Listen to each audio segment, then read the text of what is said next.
नमस्कार, साथ की बड़ी खबर देख रहे हैं आप। मैं हूं आशीष त्रिपाठी आपके साथ। नमस्कार, मैं हूं रीनू यादव और शुरुआत करेंगे सबसे पहले हम खबर की, जहां सलमान खान के घर फायरिंग मामले से जुड़ी बड़ी खबर है। पुलिस ने 3 संदिग्धों को गिरफ्तार कर लिया है। पनवेल में किराए पर कमरा लेकर ये रह रहे थे।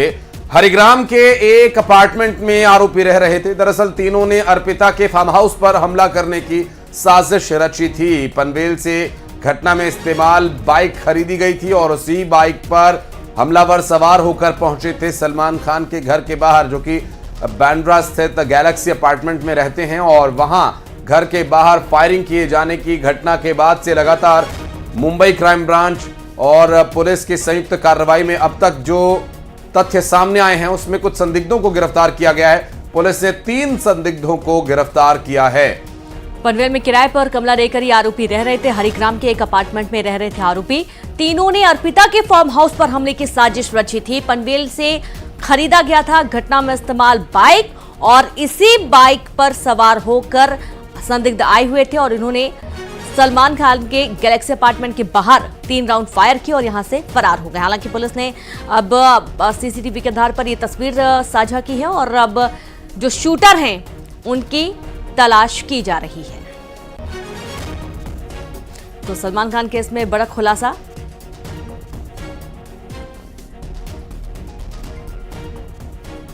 मेहुल सोलंकी हमारे सहयोगी इस वक्त हमारे साथ जुड़ गए हैं। मेहुल, अर्पिता के फार्म हाउस पर भी हमले की तैयारी थी, ऐसी जानकारी मिल रही है। जो 3 संदिग्ध पकड़े गए हैं, इसके बारे में क्या कुछ डिटेल्स मिल पा रही हैं?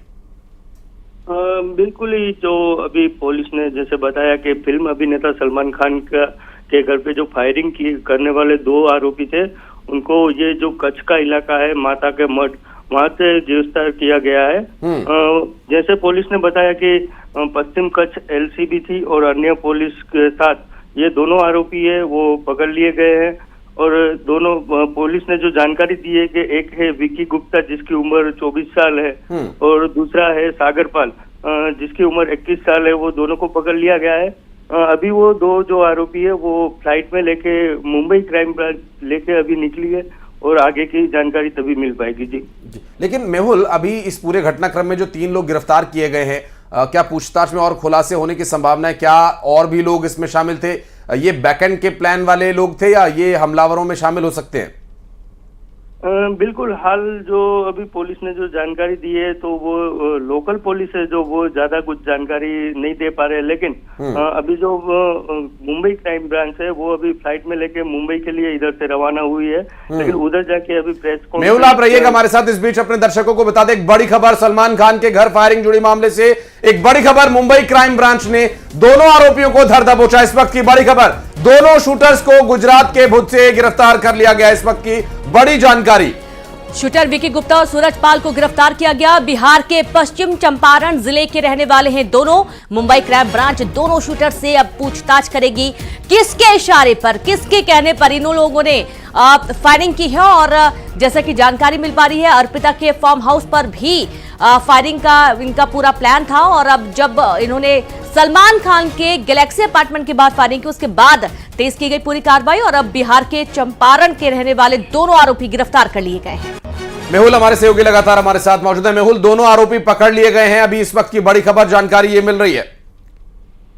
जी बिल्कुल, अभी जो दोनों आरोपी है वो कच्छ के इलाके के जो माता का मठ है उसके पास से ही पकड़ लिए गए हैं दोनों आरोपी। स्थानीय पुलिस है जो और मुंबई क्राइम ब्रांच दोनों साथ में रहकर ये कार्रवाई की गई है। लेकिन अभी जो जानकारी मिल पा रही है कि भुज एयरपोर्ट से वो दोनों आरोपी को लेके मुंबई के लिए रवाना हुए हैं। वहां पे जाके जो पुलिस अधीक्षक है वो प्रेस कॉन्फ्रेंस करके पूरी जानकारी बाहर आएगी। मेहुल, क्या वहां रूम लेकर रह रहे थे, फ्लैट लिया हुआ था और कब से ये रह रहे थे, इसके बारे में भी कोई जानकारी मिल पाई क्या? बिल्कुल, जो अभी लेकर निकले हैं तो जो प्रेस कॉन्फ्रेंस करेंगे बाद में सब जानकारी, क्योंकि हाल पे जो लोकल पुलिस है उसके पास कोई जानकारी ऐसी है नहीं। बिल्कुल, यानी कि प्रेस कॉन्फ्रेंस के दौरान आशीष ये स्पष्ट हो जाएगा कि दोनों आरोपी कब से ये रैकी भी कर रहे थे, फार्म हाउस पर हमले की इनकी प्लानिंग थी या फिर और क्या कुछ ये खुलासा हो सकता है, कुछ देर बाद पता चलेगा। बहुत शुक्रिया आपका मेहुल जानकारी के लिए। और अब बात झाबुआ में कबाड़ की दुकान के बाहर आग लग गई। प्लास्टिक टायर कारण आग ने विकराल रूप ले लिया। बता दें कि 2 घंटे की मेहनत के बाद किसी तरह से आग पर काबू पाया जा सका। दमकल की गाड़ियों ने आग पर काबू पाया है। देर रात करीब 3 बजे आग लगने की ये घटना सामने आई थी। झाबुआ में कबाड़ की एक दुकान में आग लगने की घटना सामने आई, जिसकी कुछ तस्वीरें भी हम आपको दिखाएंगे। फिलहाल आग पर काबू पा लिया गया है। तो प्लास्टिक टायर के कारण आग तेजी से फैल गई, विकराल रूप ले लिया। और ये तस्वीरें हम देखिए, संवाददाता वीरेंद्र जुड़ गए। वीरेंद्र, आग कैसे लगी, कोई जानकारी और अभी क्या स्थिति है?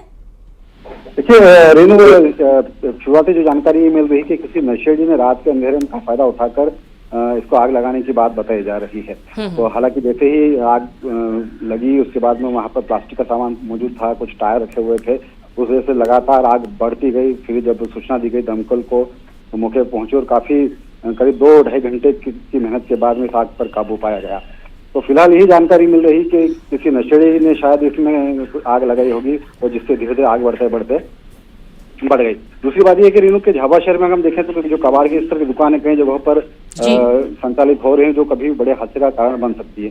कुछ कबाड़ की दुकान तो इसी जगह पे है, रहवासी इलाकों में है, जहाँ पर काफी सक्रिय गलियां है। वहाँ पे हम फायर ब्रिगेड भी नहीं पहुंच सकते। वहाँ पर भी इस तरह के जो कबाड़ की दुकानें संचालित हो रही हैं, तो प्रशासन को इस तरह ध्यान देना चाहिए, क्योंकि काफी मात्रा में जो प्लास्टिक होता है वो होता है और ये कभी बड़ा हादसे कारण बन सकते हैं। बिल्कुल, बहुत शुक्रिया आपका वीरेंद्र तमाम जानकारी के लिए। और चलिए बढ़ते हैं आगे। आपको बता दें कि आज मिशन छिंदवाड़ा पर आएंगे अमित शाह। केंद्रीय गृह मंत्री कमलनाथ के गढ़ में अब बड़ी चुनावी सभा की तैयारी में है और आज क्या कुछ वो कहेंगे ये भी देखने का विषय होगा। छिंदवाड़ा में रोड शो भी करेंगे अमित शाह। अमित शाह का मिनट टू मिनट कार्यक्रम सामने आ चुका है। शाम 4 बजे के करीब पहुंचेंगे छिंदवाड़ा। शाम 5:30 बजे फव्वारा चौक से रोड शो करेंगे शुरू। बड़ी माता मंदिर और छोटी बाजार तक रोड शो होगा। तो एक बार फिर से छिंदवाड़ा में अमित शाह आने वाले हैं, चुनावी रैली को संबोधित करने वाले हैं। छिंदवाड़ा में रोड शो होगा और मिनट टू मिनट जो कार्यक्रम है वो सामने आ चुका है। कार्यक्रम तय है, आपको विस्तार से जानकारी भी दी जा रही है। शाम 4 बजे करीब पहुंचेंगे छिंदवाड़ा। 5:30 बजे फव्वारा चौक से रोड शो की शुरुआत होगी और साथ ही छोटी बाजार तक ये रोड शो होने वाला है। आज गुना सीट से नामांकन भरेंगे ज्योतिरादित्य सिंधिया। नामांकन में शामिल होंगे सीएम डॉक्टर मोहन यादव और उनके नामांकन की तैयारी हो चुकी है पूरी। पूर्व सीएम शिवराज सिंह चौहान भी साथ रहेंगे मौजूद। नामांकन से पहले जनसभा और रोड शो होगा। इस रोड शो में बड़ा शक्ति प्रदर्शन करने की तैयारी रहेगी ज्योतिरादित्य सिंधिया की, जो कि गुना लोकसभा सीट से चुनावी मैदान में है। भारतीय जनता पार्टी ने इस बार चुनावी मैदान में उन्हें उतारा है गुना लोकसभा सीट से।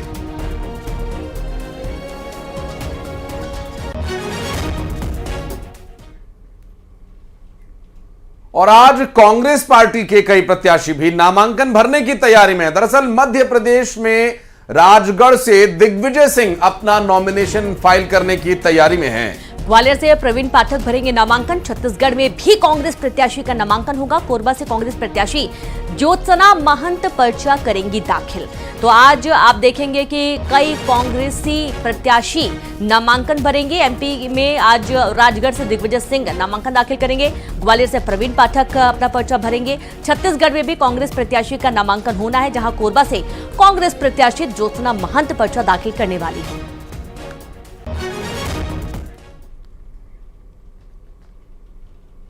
और भोपाल से खबर है, जहां बसपा के 2 और प्रत्याशियों का ऐलान। जी हां, ग्वालियर से कल्याण सिंह कंसाना प्रत्याशी चुने गए। गुना लोकसभा से धनीराम चौधरी प्रत्याशी बनाए गए हैं। और इस लोकसभा चुनाव के लिए उम्मीदवारों का ऐलान किया गया बसपा के 2 और प्रत्याशियों का, जिसमें कि बहुजन समाज पार्टी के द्वारा ग्वालियर से कल्याण सिंह कंसाना और गुना से धनीराम चौधरी को प्रत्याशी बनाया गया है। भोपाल से मिल रही जानकारी अभी कि बहुजन समाज पार्टी के द्वारा इस लोकसभा चुनाव में अपने अपने प्रत्याशियों का ऐलान तो किया जा ही रहा है, साथ ही अब 2 और सीटों पर उन्होंने अपने प्रत्याशी घोषित कर दिए हैं।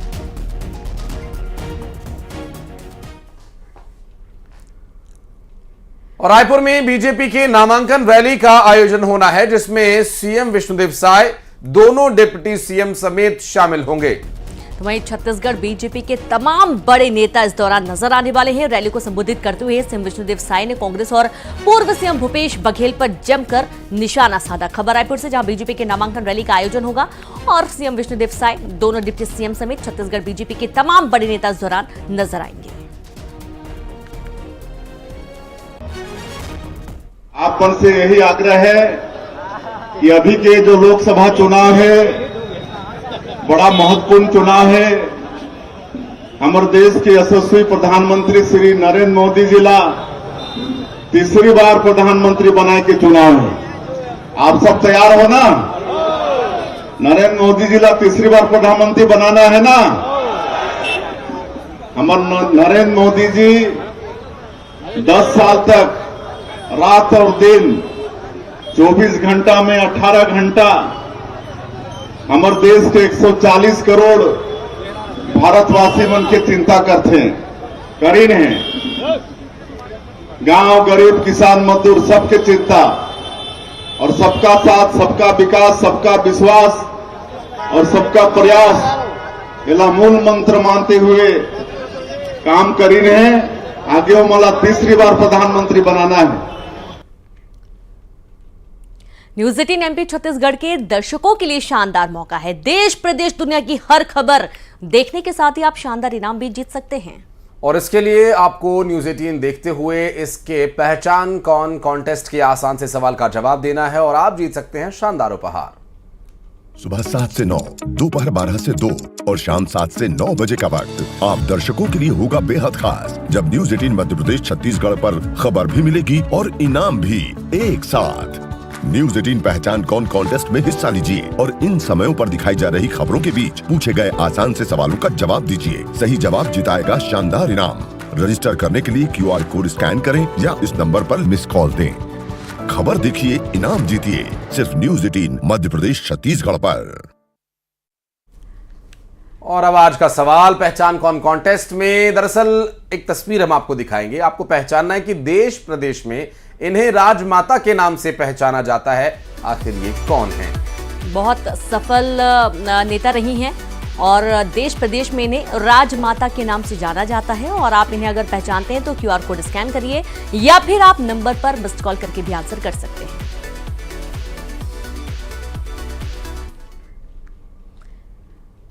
रायसेन में सड़क पर युवकों को उपद्रव देखने को मिला, जहां सड़क पर खुलेआम उत्पात मचाने की तस्वीरें सामने आई हैं। दरअसल 6 से ज्यादा आरोपियों ने मारपीट की और पुलिस कर्मचारियों के सामने लाठियां भाजी गई। दरअसल भोपाल रायसेन मार्ग पर रतनपुर के पास की ये पूरी घटना बताई जा रही है, जहां बीच सड़क पर जमकर उत्पात मचाते आरोपी नजर आए और वो भी पुलिस प्रशासन के सामने। और देखिए कुछ तस्वीरें भी आपके सामने हैं जब युवकों ने जमकर उपद्रव किया, लाठियां बरसाई और पुलिस के सामने इस तरीके की घटना को अंजाम देना। वाकई में कई सारे सवाल, कोई खौफ नहीं पुलिस प्रशासन का। रायसेन मार्ग पर रतनपुर के पास की घटना है।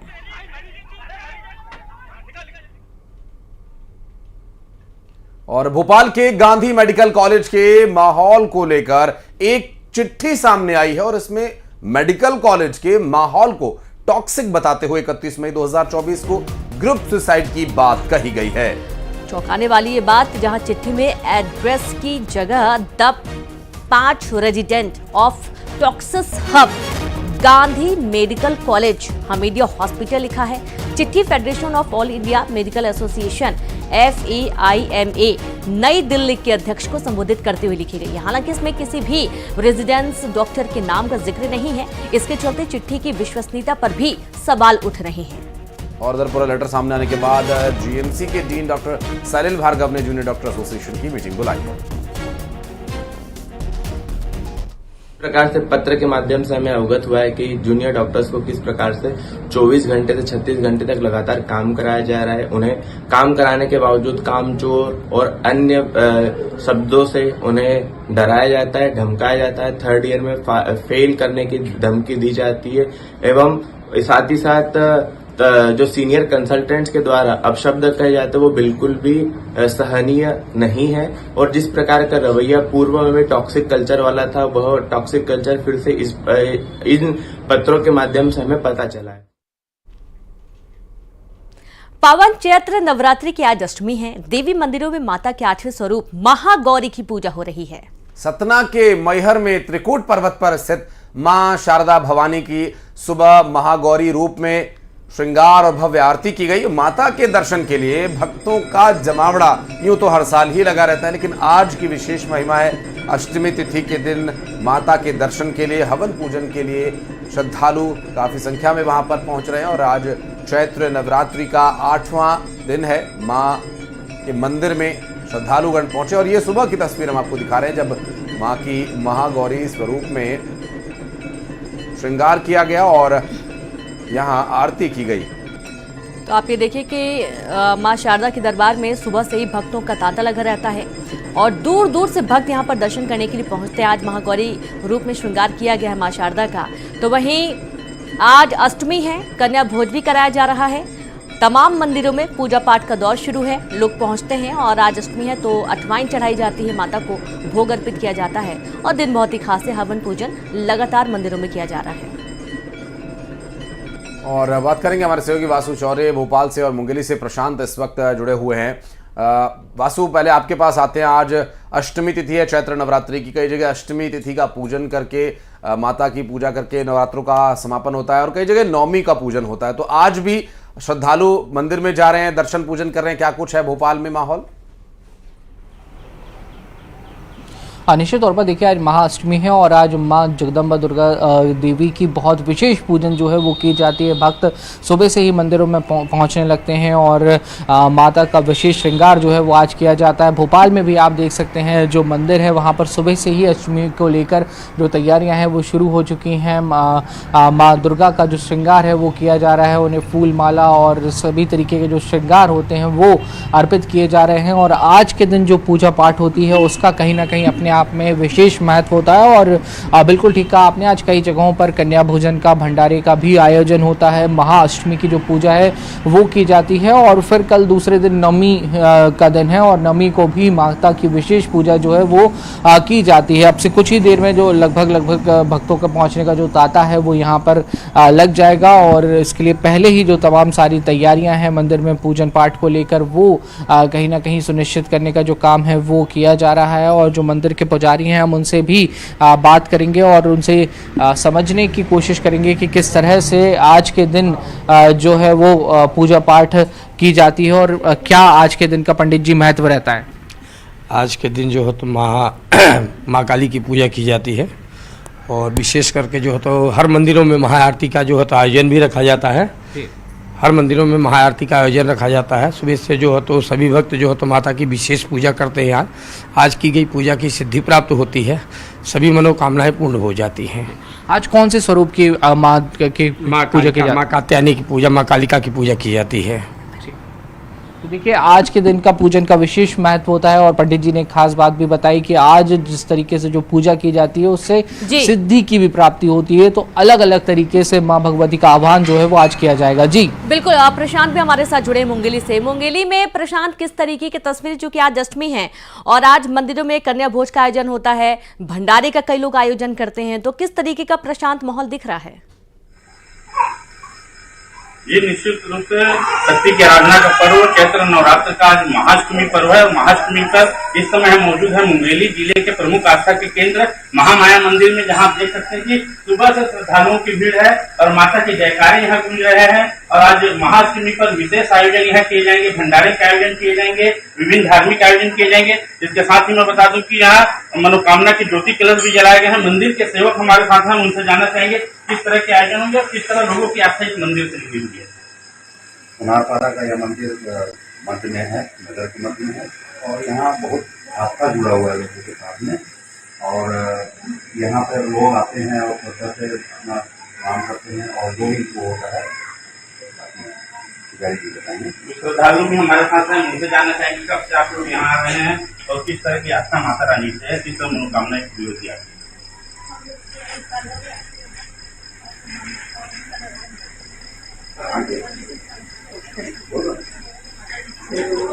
ठीक है प्रशांत, हालांकि थोड़ी झिझक जरूर होती है कैमरे के सामने बोलने में कुछ भी। तस्वीरें बहुत ही सुंदर है, महिलाएं पहुंची हैं, बच्चे भी इनमें शामिल हैं। बहुत शुक्रिया तमाम तस्वीरें दिखाने के लिए वासु आपका भी। तो आज जो अष्टमी का दिन है और लगातार मंदिरों में भक्तों का तांता लगा हुआ है। तो चलते चलते देखते हैं, जहां टाटा टी प्रीमियम देश की चाय करता है देश के हर मतदाता से अपील, इस बार देश के साथ कोई समझौता नहीं और इस चुनाव में वोट जरूर करें। देखिए कितना अच्छा लग रहा है। ये 2 साइज बड़ा नहीं है। मैडम डिस्काउंट भी तो इसी साइज पे बड़ा है। अरे अपना बबलू भी तो बड़ा हो ही रहा है, आज नहीं तो कल फिट आ ही जाए। देखा कम प्राइस तो किया कॉम्प्रोमाइज। ये कौन सी लोकल चाय है? काफी सस्ती है और कम प्राइस के लिए थोड़ा सा कॉम्प्रोमाइज तो करना पड़ता है। नहीं करना है कॉम्प्रोमाइज, आप टाटा टी प्रीमियम दो। बाकी सब चीजों में तो कॉम्प्रोमाइज कर सकते हैं, लेकिन चाय में नो चांस। चाय तो बहुत बढ़िया बनी है, बिना कॉम्प्रोमाइज के जो बनी है। बढ़िया क्वालिटी वाली टाटा टी प्रीमियम।